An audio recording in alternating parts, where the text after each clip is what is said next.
Assalamualaikum warahmatullahi wabarakatuh. Di sini kami dari kelompok 10 ingin mendiskusikan materi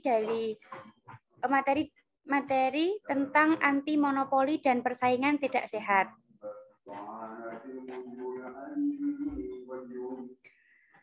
Untuk yang pertama, izinkan kami di sini memperkenalkan diri terlebih dahulu.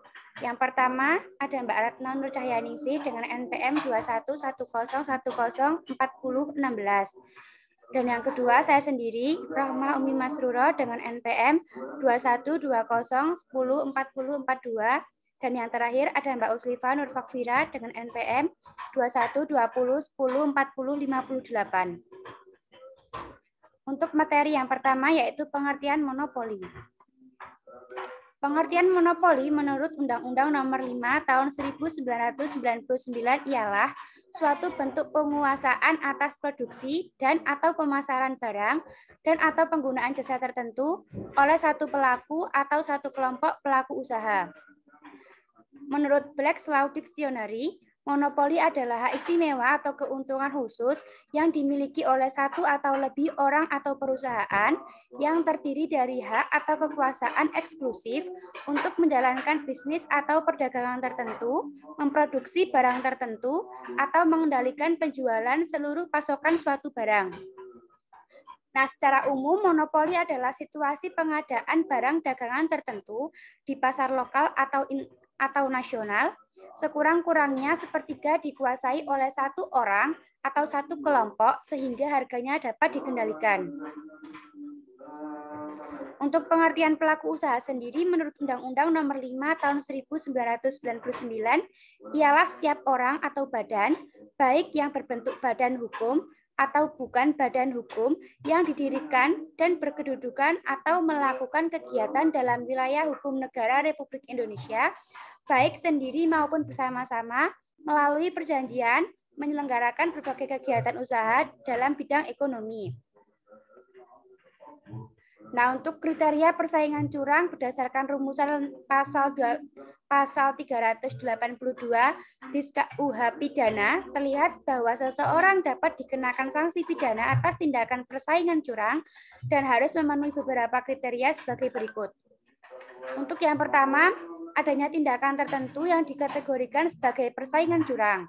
Yang kedua, perbuatan persaingan curang itu dilakukan dalam rangka mendapatkan, melangsungkan, dan memperluas hasil dagangan atau perusahaan.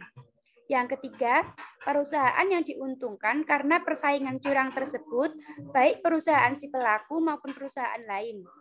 Yang keempat, perusahaan pidana persaingan curang dilakukan dengan cara menyesatkan khalayak umum atau orang tertentu. Yang kelima, akibat dari persaingan curang tersebut telah menimbulkan kerugian bagi konkurennya dari orang lain yang diuntungkan dengan perbuatan si pelaku.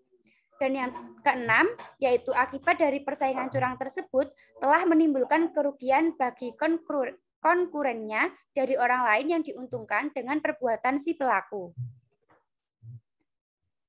Asas dan tujuan. Dalam melakukan kegiatan usaha di Indonesia, pelaku usaha harus memiliki demokrasi ekonomi dengan memperhatikan keseimbangan antara pelaku usaha dan kepentingan umum. Dengan demikian, tujuan Undang-Undang Nomor 5 Tahun 1999 adalah sebagai berikut. Yang pertama, untuk menjaga kepentingan umum dan meningkatkan efisiensi ekonomi nasional sebagai salah satu upaya untuk meningkatkan kesejahteraan rakyat.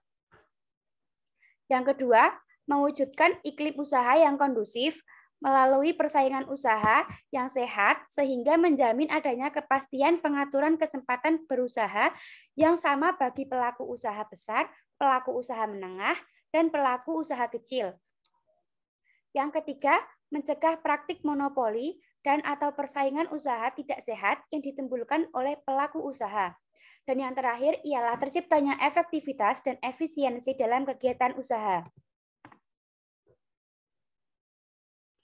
Untuk hukum yang dilarang, yang pertama yaitu hukum monopoli, yang kedua monopsoni, yang ketiga penguasaan pasar, yang keempat persekongkolan, yang kelima dominan, yang keenam jabatan rangkap, yang ketujuh pemilikan saham, dan yang terakhir ialah penggabungan, peleburan, dan pengambil alihan. Untuk yang pertama kita bahas dari yang monopoli terlebih dahulu. Monopoli adalah situasi pengadaan barang dagangan tertentu di pasar lokal atau nasional sekurang-kurangnya sepertiga dikuasai oleh satu orang atau satu kelompok sehingga harganya dapat dikendalikan. Nah, sementara itu monopoli berdasarkan Undang-Undang Nomor 5 Tahun 1999 memuat beberapa kriteria sebagai berikut. A. Pelaku usaha dilarang melakukan penguasaan atas produksi dan atau pemasaran barang dan atau jasa yang dapat mengakibatkan terjadinya praktik monopoli dan atau persaingan usaha tidak sehat. Yang kedua, pelaku usaha patut diduga atau dianggap melakukan penguasaan atas produksi dan atau pemasaran barang dan atau jasa sebagaimana dimaksud dalam ayat 1 jika yang pertama, 1. Barang dan jasa yang bersangkutan belum ada substitusinya. Yang kedua, mengakibatkan pelaku usaha lain tidak dapat masuk dalam persaingan. Perjanjian yang dikecualikan meliputi A. Perjanjian yang berkaitan dengan hak atas kekayaan intelektual untuk lisensi, paten, merek dagang, hak cipta, desain produk industri, rangkaian elektronik terpadu, dan rahasia dagang. B. Perjanjian yang berkaitan dengan waralaba. C. Perjanjian penetapan standar teknik produk barang atau jasa yang tidak mengekang atau menghalangi persaingan. D. Perjanjian dalam rangka keagenan yang isinya tidak memuat ketentuan untuk memasok kembali barang atau jasa dengan harga yang lebih rendah dari harga yang telah diperjanjikan. E. Perjanjian kerja sama penelitian untuk peningkatan atau perbaikan standar hidup masyarakat luas. F. Perjanjian internasional yang sah.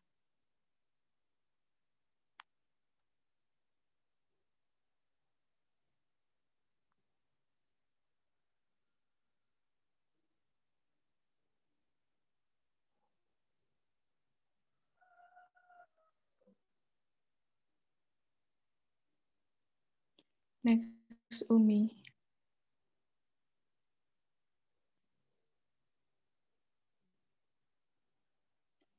2. Perbuatan yang dikecualikan meliputi A. Perbuatan pelaku usaha yang tergolong dalam pelaku usaha. B. Usaha koperasi yang secara khusus bertujuan untuk melayani anggota. 3. Perbuatan atau perjanjian yang dikecualikan meliputi A. Perbuatan atau perjanjian yang bertujuan untuk melaksanakan peraturan perundang-undangan yang berlaku. B. Perbuatan atau perjanjian yang bertujuan untuk ekspor dan tidak mengganggu kebutuhan atau pemasok dalam negeri.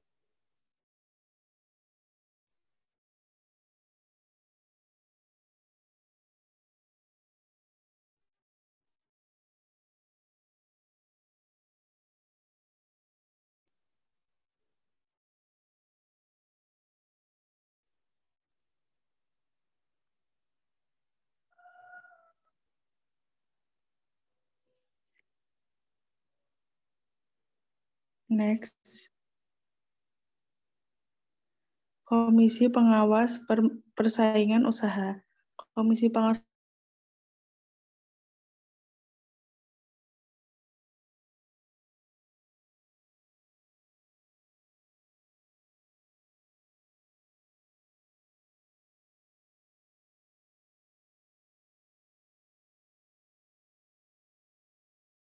Persaingan Usaha adalah sebuah lembaga yang berfungsi untuk manajemen usaha atau KPPU yang bertugas untuk mengawasi pelaku usaha dalam menjalankan kegiatan usahanya agar tidak melakukan praktek monopoli atau persaingan usaha yang tidak sehat.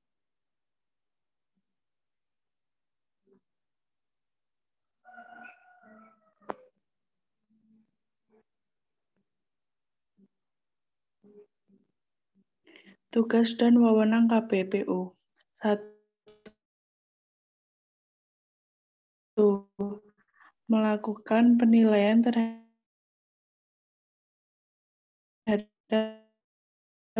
perjanjian yang telah dibuat pelaku usaha dalam menjalankan kegiatan usahanya. 3. Mengambil tindakan sesuai dengan wewenang komisi. 4. Memberikan saran dan persaingan usaha tidak sehat. 5. Menerima laporan dari masyarakat atau dari pelaku usaha tentang dugaan terjadinya praktik monopoli atau persaingan usaha tidak sehat.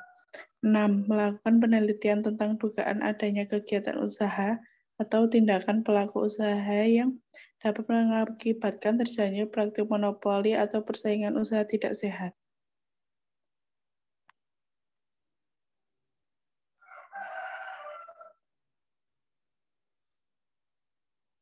7. Melakukan penyelidikan atau pemeriksaan terhadap kasus dugaan praktik monopoli atau persaingan usaha tidak sehat yang dilaporkan oleh masyarakat atau pelaku atau yang ditemukan oleh komisi sebagai hasil dari penelitiannya. 8. Memanggil dan menghadirkan saksi ahli dan setiap orang yang dianggap mengetahui pelanggaran terhadap ketentuan undang-undang. 9. Meminta bantuan penyidik untuk menghadirkan pelaku usaha, saksi ahli, atau setiap orang yang tidak bersedia memenuhi panggilan komisi. 10. Menjatuhkan sanksi berupa tindakan administratif kepada pelaku usaha yang melanggar ketentuan undang-undang ini.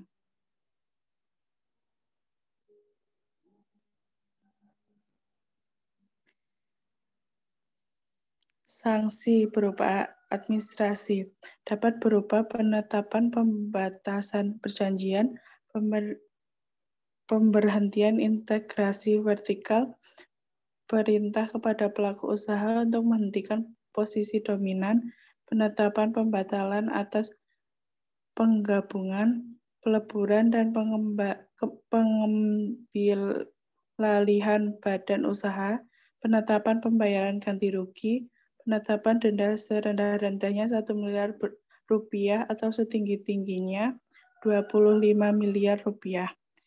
Sanksi berupa pidana, sanksi pidana pokok dan tambahan sanksi pidana pokok dan tambahan pidana tambahan pelanggaran berat meliputi A.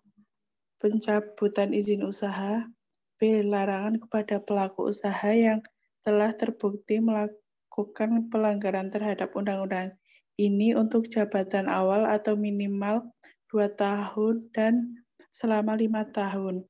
C.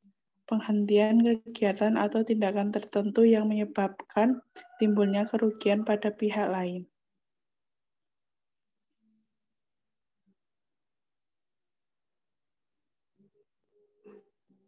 Terima kasih, saya kembalikan ke moderator.